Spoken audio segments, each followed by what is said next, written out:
All right. 1, 2, 3. Boop. All right. Hello, everybody. I'm Damon. This is interview part 4, I think. For tonight, I'd focus on this interview focus on the band stuff. Band, marching band. Not bad. There is some of that stuff, but we'll probably leave that for later. So let's just jump right in. My freshman year, we were marching in the homecoming parade from around 29th Street up to the Lakeview Stadium. And for 2-3 weeks before the parade, Mr. Chance had been telling us, if you don't wear your white marching shoes, you have to march in your socks. Well, being a freshman, I'm dumb. I forgot my shoes. Let's just leave it at that. So I marched in the parade. I don't know, 20 blocks, 30 blocks, whatever it is. I don't really know. And by the time we got to the stadium, my feet were pretty much bloody. Just, my socks weren't white, what was left of them anyway. And at one point, of course, all our parents were there and family and everything. My dad noticed I was limping and asked me why. I told him, well, I marched in my socks. Well, why the hell would you do that? Well, because Mr. Chance said we had to if we forgot our shoes, and I forgot my shoes. And so he went and found Mr. Chance and asked him, and said, did you tell my son he had to march in his socks if he didn't have his shoes? Well, no. And at least 10 kids in the band looked around at us and said, yes, you did, Mr. Chance. They're all nodding their head and everything. Well, I might have said that, but I didn't mean it. I was just kidding. And the same kids all kind of shook their head and said, no, you weren't kidding. And, at one point, it got a little heated between him and my dad, and he kind of put his finger in Dad's chest, and Dad said, you get your finger out of my chest or I'm going to whoop your ass. And he kind of backed off, and they all went their separate ways, and I honestly, I was never more proud of my dad than I was in that moment. Not a good story, bad story, whatever. It's just a story. It's truth as close as I can remember it. This next one's probably going to make somebody pretty mad. During one of the, I don't know, it probably wasn't one of the senior year games. It might have been. It was cold. There was only, I think, one cold game that whole senior year. Usually marching band is fucking freezing. Football season's cold. But it wasn't most of the year, and this game was. At one point, I'd put a whole bottle of water in Bobby Miles' trumpet. He stood up to play and didn't notice that it was 8 pounds heavier than it normally was, and he blew into it, and it completely showered the sax player standing in front of him, who I ended up going on to date years and years later after that. Sorry, Angelica. My bad. I'm an asshole. Sorry. We had a lot of fun on the band trips. I think Jeremy remembers most of this stuff better than I do, but that's all right. We had a bad habit of screwing with the wait staff and leaving just horrible messes, and we'd use if I had a glass of tea, Dr. Pepper was my thing. If I had a glass of tea, I'd put like the whole shaker of sugar in it just to be kind of funny, mostly just because I'm a sugar addict. I know at least one time we filled the ketchup bottle full of salt and pepper and, everything we could find at the table. That next person to use it probably was not happy. Hopefully the wait staff didn't get fired for that. We would set the cups upside down with water in them and put a napkin under it.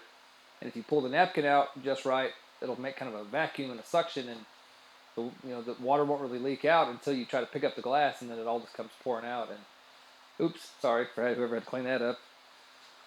We also had a bad habit of ordering Dr. Pepper when they would ask us what we wanted to drink. They'd say, what? I said Dr. Pepper. Oh, okay. Most of them, I think, knew that we were being jerks. Let's see. If you've never been to a halftime show, well, this may have been an ASU thing. I don't remember.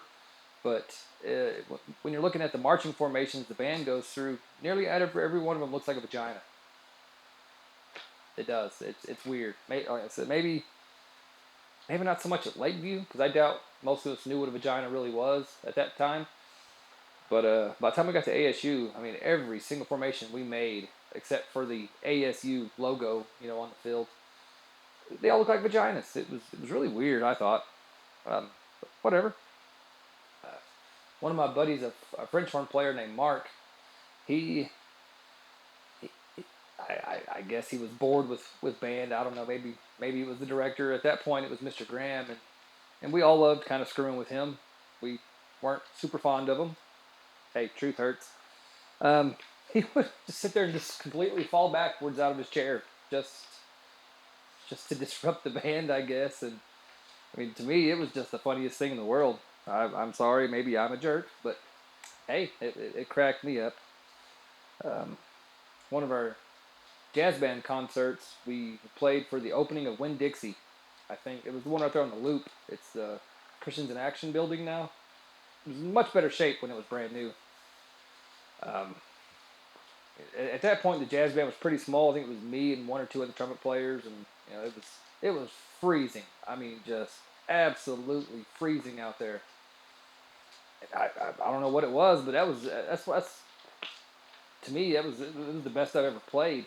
Maybe because the trumpet mouthpiece stayed so cold or something. I'm not really sure, but it was a great concert. I think. I mean, we all played pretty well for the 4 people that showed up and to watch. 2 of them probably being parents of band members. And the best part, they gave us a tree covered in money, singles and fives and 20s and stuff.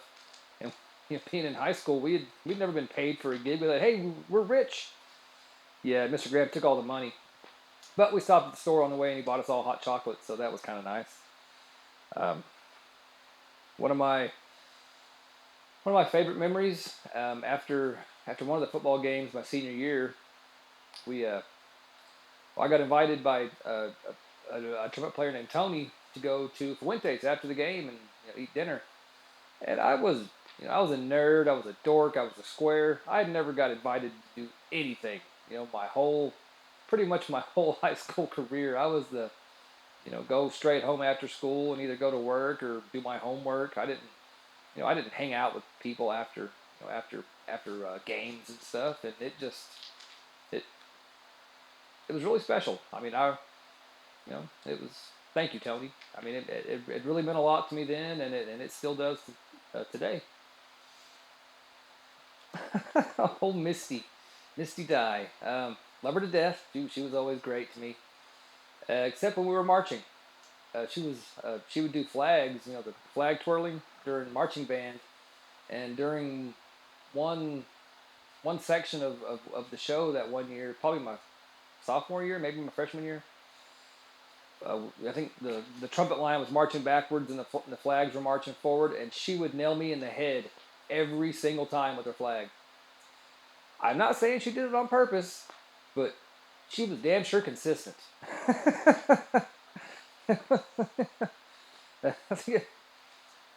Which leads to the next thing. She was probably distracted by the insanely loud metronome that Mr. Graham had hooked to a megaphone. Oh my God! Bink, bink, bink, bink, bink, bink. Oh my! I mean, this thing was a million friggin' decibels. It was the worst. And of course, being trumpets, we were usually towards the front, and oh my God, man, it just want to make your ears bleed. So maybe you just distracted her with that loud noise, and that's why she kept hitting me in the face with her flag. During I think it was my freshman or sophomore year, one of the trumpet players in band, he was also in football. Actually, I think half the trumpet players were in football. This one guy, I'm not going to name him by name. He probably doesn't want to hear this story, not that we're friends on Facebook or have talked in 25 years. But he decided he wanted to play football. I think it was a playoff game because we were at San Angelo Stadium. We'd never played there back then. It was always Lakeview games at Lakeview Stadium until it was playoff time. Because then the crowd would be bigger. I think we were ahead by 1,000,000 to 1 or something. And there must be an ambulance driving by. My dog is howling in the background if you don't hear that. So they put in the second and third string guys, give them a chance, and we were like on the 20-yard line, about to score, but I guess for whatever reason they gave it to this guy to kick the ball, and we were punting for some reason, and he went out there and punted, and I kid you not, it went backwards. He literally kicked the ball behind him. I don't think they scored a touchdown off of that, but they might have. And I just remember, see, you should be up here in the stands with the rest of the band where you're decent, as opposed to on the field. Sorry. Another guy that played football during band, or also was in played football and did band, was a guy named Darren. Great trumpet player, damn good football player. He was on the team when they, definitely on the team when they made the playoffs, and with Sterling Gilbert and all them other guys that I don't remember their names because I didn't give two craps about football really. He one time most of the football players would not march during the halftime show, but Darren, I think every game or at least one. I mean, maybe it was just the one. I remember the one for sure. But we're out there on the 50-yard line marching, all in our dorky band uniforms with the big birds on the top and all that crap, and he's in his football gear. He may have taken his shoulder pads off, but he was in his football outfit playing in the band during halftime, and it just, I don't know. I think he probably got a little bit of trouble for that from the coach because they want you there, discuss strategies and yada yada whatever. But it always, it made me and I think the rest of the band feel appreciated that he would, skip the halftime break to come march with us, which is no picnic really. I mean, it's still, well, it's physical work. Thank you for that, Darren. He also used to give us a ride to jazz band stuff because it was always butt crack at dawn. I think it was like the National Prayer Breakfast thing over at the convention center. And he'd pick us up. I think he had a Camaro, Trans Am maybe. I think it was a different guy that had the Mustang, but he'd pick us up in his badass muscle car. And it might have been me and Wade Day. And he's the one that first introduced me to Adam Sandler. We were listening to Adam Sandler stuff on the way and just dying. I mean, especially me. I'd never heard this stuff. His comedy CDs. And God, man, that was just the funniest stuff ever to me. And, it was great. Another thing Darren introduced us to was beating the hell out of each other with our trumpet mutes. We'd sit there and smack each other in the knees and elbows, and I mean, it was so dumb. But looking back, it was friggin' hilarious. We would also take our music, lyres. I think what they're called. What you like when you're marching, you clip them to your instrument that holds your paper, your music sheets, and we would. And these things had damn good springs, and we'd put them to our ears and our nose and stuff just to see who could take it the longest. And I would like to say that I seem to recall being able to hold out the most. Generally, maybe not always. Nose, big old nose like this, is pretty sensitive, but it's pretty dumb. My senior year, we went on a band trip to St. Louis, and that was a lot of fun. We at one point we went up in the big archway to the west, archway to the east. It depends on which way you're facing. Doesn't matter. Crazy tall arch in the middle of St. Louis, and we looked down, and everybody who wasn't in the arch, maybe they were afraid of heights. I don't know. This thing was tall as hell. Tiny little like roller coaster chairs you go up in, and they were spelling out LV on the. They were spelling out LV on the ground with their bodies, and that picture exists somewhere. I'm positive of that. And it was cool, looking down and thinking, hey, go Lakeview, Lakeview Pride.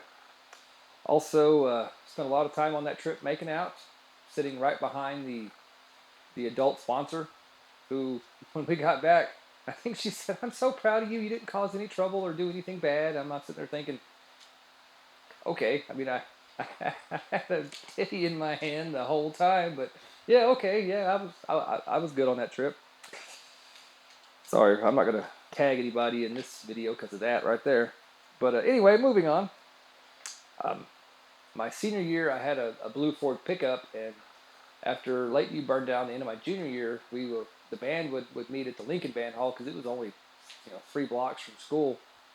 And on the way back, it was always the very first class of the day, so everybody would just get dropped off at the band hall, and then everybody would pile in my pickup, and I'd usually stop at Town and Country and pick up a Coke or a snack or whatever. And I'd have like 15 kids in the back of my truck and at least 3 or 4 or 5 in the front seat, and dangerous as hell. And looking back, it was so dumb. I'd be swerving all the time, like, oh my God, there's a butterfly. I'd swerve the truck, and never, never occurred to me that I could just instantly kill 15 people just like that, or seriously maim them for life. And everybody who survived riding with me in high school, sorry. Thanks for hanging on. I'm really glad I didn't kill any of you. That would have been horrible. At some point, that shitty old truck, the gear shifter, the little pin holding it in, would always fall out. And so I'd be driving down the street, and I'd just pull the gear shifter out and act like, oh my God, it's the worst thing that ever happened. And a few people would freak out and start screaming and yelling and try to grab the steering wheel. It wasn't automatic. It didn't matter if the gear shifter was in it or not. I wasn't trying to put it in park or anything while we're driving. But it was kind of funny. One girl had driven her dad's pickup all the way across town from the base or something with the emergency brake on. Not going to name her. And when we park at Lincoln, one of us would usually go outside, and she never locked the truck. And we'd go put her truck in the neutral, and it would eventually roll off. And sometimes it'd roll a few feet. Sometimes it would roll out basically into the street. And I'm really surprised she didn't kill us for that. She definitely should have. We deserve to get our asses beat for that. There's no denying that. I got into a little bit of a destructive mode my senior year. We would start egging people's houses and toilet papering and stuff. And if your house got toilet papered or egged in high school, it was probably me if you were in band, or if you had chocolate put under your door handles or anything. I know somebody that knows that was me. I forgot that I admitted it to her. My bad. Sort of. Yeah, so we were egging a lot of people's houses, especially Mr. Graham's house. And, I went with my best friend at the time. He's the one that showed me whose house it was. And after that weekend, I started taking, other band people. I'd take 2 or 3 at a time. We'd go egg his house. And after a few months of doing that, we, my best friend went with us again, and he's like, dude, what are we doing here? Well, we're egging Mr. Graham's house, like always. This ain't his house. He lives a block over. Oh, shit. We've been egging the wrong guy's house. We have, sorry to whoever's house that was that we were egging, thinking it was Mr. Graham's house, but it was not. So, sorry to whoever you were. I ended up dropping out of band my junior year. I ended up just not enrolling in it because I really was not happy with the leadership of the band. And my junior high band director, Mr. Henry, his wife taught choir at Lakeview. And since I hung out in the band hall all the time, she knew me pretty well from junior high on up, and we always stayed friends.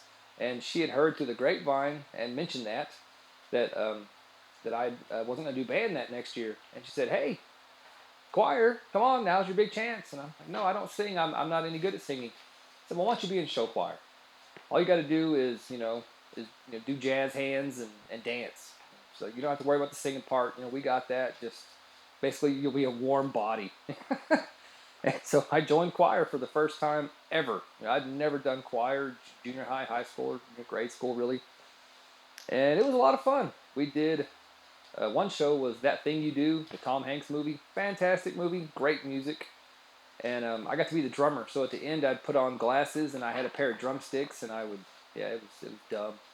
Like I said, I generally got the speaking parts in all the music. We had a Christmas show. I got to be Elwood, the midnight DJ, when we sang "Don't Make Me Play That Reindeer Song No More." It was pretty fun. It was goofy as hell. One story about choir: we went to Abilene for a choir contest. So I'd been to Abilene a billion times for other band stuff and ROTC stuff and whatever. And we're standing there in line, and we go up to sign in, and it's like, okay, name Damon Bell. Don't see it on the list. I said, well, I'm with Lakeview High School, San Angelo. Yeah, you're not on the list. There's a lot of other kids, but not you. That's weird. So why don't you go talk to your teacher and see what's up? So I went into the teacher's lounge area, wherever they were at, and they were probably all half drunk already. Just kidding, probably. And went up to Miss Henry and said, hey, they said I'm not on the list to perform. And her eyes got wide as saucers, and her jaw hit the ground, and she said, "You're not in regular choir."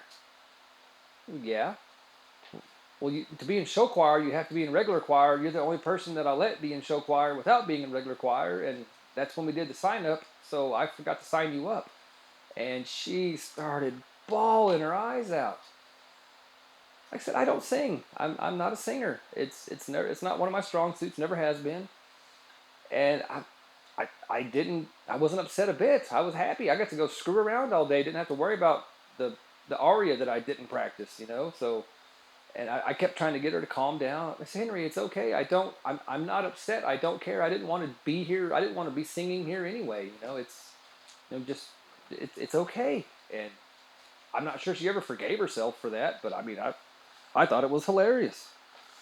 One of the guys in choir, I think it was his first year also, perhaps. He was a big track star. He was the fartingest sumbitch you ever smelled.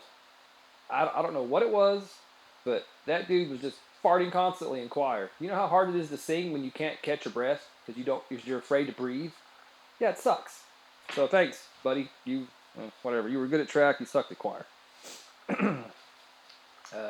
Also, during my senior year, everybody was huge into wrestling. WWE, the NWO, the Wild Pack, or some crap. I don't. Whatever it was. I think The Rock was in it, and Sting was back with his white makeup, not his yellow stuff, and it was whatever. It was crazy. And Junior and all of his buddies were huge into that. So I joined in, and we were having a wrestling match at my house once because I had a pretty big yard and wasn't too full of stickers. And them guys got into it. They were rolling up against the fence, cutting their heads, and all this stuff. And I didn't know my butt from a hole in the ground when it came to wrestling. But I tried, and so we all got to pick our intro songs. I picked Bohemian Rhapsody, which, as you know, is about a 7-minute song.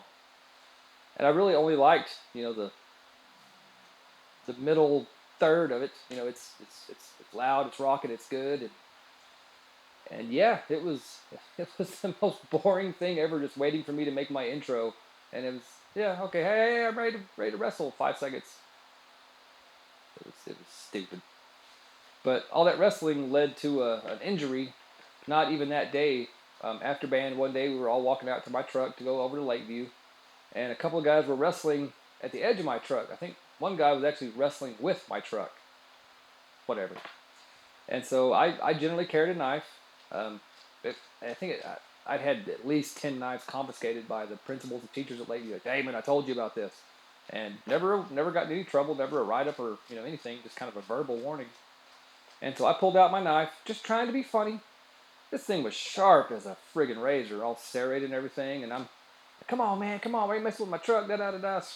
I was not serious at all. I loved the guy. He was a great kid.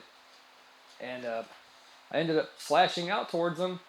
And hell, I was probably as far from him as I am from the camera right now, which is at least 5-6 feet.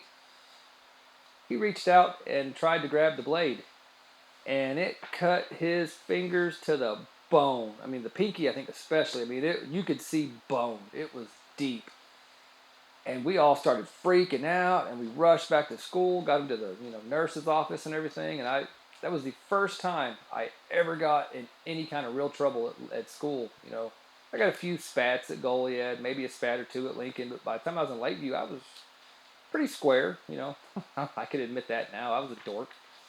I just never really got in any trouble.